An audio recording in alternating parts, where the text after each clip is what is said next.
साथियों नमस्कार, मैं हूं नीरज पटेल और आप देख रहे हैं नेशनल जनमत। राजतांत्रिक व्यवस्था के बाद भारत में अंग्रेजों का शासन आया। अंग्रेजों के शासन से सत्ता हस्तांतरित होकर के भारत में लोकतंत्र स्थापित हुआ। उस लोकतंत्र की दुहाई पूरे विश्व में दी जाती थी, मगर अफसोस मोदी सरकार आने के बाद ये लोकतंत्र राजतंत्र में तब्दील होने लगा। इसका सबसे बड़ा उदाहरण है सेंगोल, यानी कि राजदंड, राजा का दंड, जो नई बन रहे संसद भवन में स्थापित किया जाएगा। पहले ही मोदी इस बात को निर्धारित कर चुके हैं कि लोकतांत्रिक प्रक्रिया से चुनकर आने के बाद वो एक बादशाह यानी कि तानाशाह की तरह बर्ताव करने लगे हैं। इसलिए संसद के 3 महत्वपूर्ण अंगों में से एक राष्ट्रपति को उद्घाटन कराना तो दूर, उनको उद्घाटन कार्यक्रम में बुलाना तक जरूरी नहीं समझा गया। यह पहली बार नहीं हुआ है। जब शिलान्यास रखा जा रहा था उस समय राष्ट्रपति हुआ करते थे रामनाथ कोविंद, जिनको राष्ट्रपति बनाते समय ढिंडोरा पीटा गया था कि एक दलित समाज के व्यक्ति को राष्ट्रपति बनाया जा रहा है। उनको भी अपमानित किया गया। और अब जब आदिवासी महिला राष्ट्रपति इस देश में है, तब भी ढिंडोरा पीटा गया था कि आदिवासी राष्ट्रपति देश में बनाया जा रहा है। लेकिन इन दोनों ही राष्ट्रपतियों को एक जिम्मेदारी महत्वपूर्ण दी गई।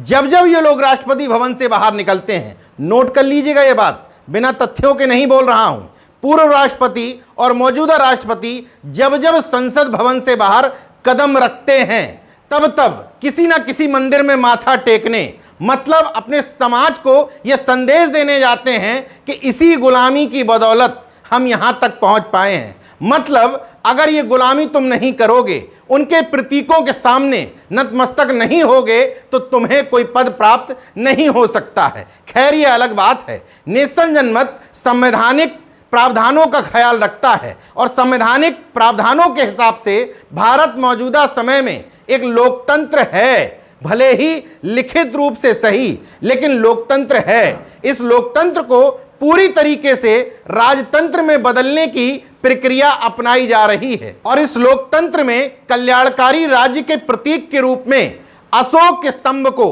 राष्ट्रीय प्रतीक चिन्ह के रूप में स्वीकार किया गया था। अब उसी राष्ट्रीय प्रतीक चिन्ह के ऊपर बादशाह का राजदंड थोपने की कोशिश की जा रही है। इसलिए नई संसद भवन में सेंगोल, जिसको 15 अगस्त 1947 को तत्कालीन वायसराय लॉर्ड माउंटबेटन ने जवाहरलाल नेहरू को 11:45 पर, मतलब भारत में अंग्रेजों से सत्ता हस्तांतरित होने के 15 मिनट पहले भेंट किया था। उस समय अंग्रेजों से सत्ता हस्तांतरित होकर के भारत गणराज्य के पास आ रही थी।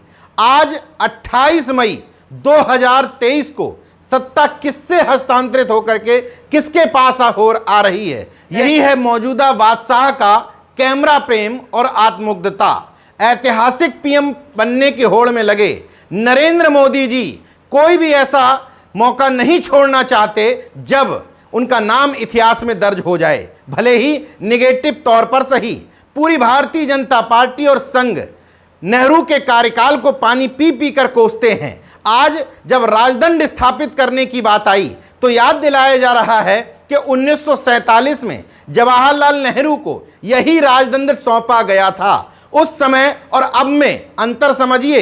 इस देश को लोकतांत्रिक प्रक्रिया में आगे बढ़ना चाहिए था, लेकिन मोदी सरकार ने देश को लोकतांत्रिक प्रक्रिया में आगे ले जाने की बजाय पीछे ढकेल दिया और एक राजतंत्र में तब्दील कर दिया। हालांकि इसकी आहट उसी समय महसूस हो गई थी जब सम्राट अशोक के लोक कल्याणकारी राज्य के अवधारणा वाले सम्राट अशोक स्तंभ के शेर, जो माना जाता था कि ऐसा शासक जो अपनी प्रजा के लिए सौम्य है, उसके शेरों की स्थिति बदल करके उनको क्रूर और हिंसक शेरों में तब्दील कर दिया गया था। मानो शासक अब क्रूर और हिंसक अपनी जनता के प्रति ही हो गया हो। अब जब सेंगोल यानी कि राजदंड संसद भवन के अंदर स्थापित किया जा रहा है, वो भी इलाहाबाद संग्रहालय से निकाल करके, जिसमें नेहरू की स्मृति से जुड़े हुए सामान रखे हुए हैं। इस तानाशाही सरकार का दंभ और अंधभक्तों की अंधभक्ति की पराकाष्ठा देखिए। मुगलों को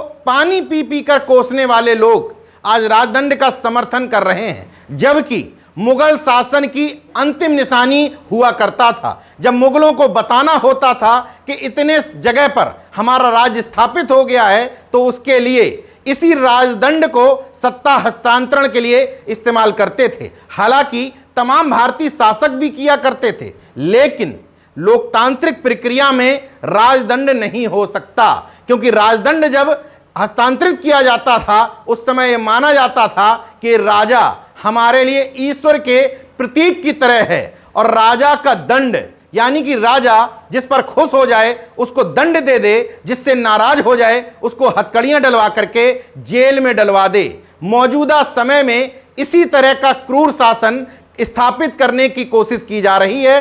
राजदंड उसी की अगली कड़ी है। मुक्त कंठ से लोकतंत्र प्रेमियों को, संविधान प्रेमियों को इस राजदंड का विरोध करना चाहिए। भले ही उनके विरोध से कुछ होने वाला नहीं है, लेकिन इन गूंगी बहरी सरकारों के कान तक ये बात पहुंचनी जरूरी है कि हम तुम्हारी हर तानाशाही का मुखर तौर पर विरोध करेंगे ही करेंगे।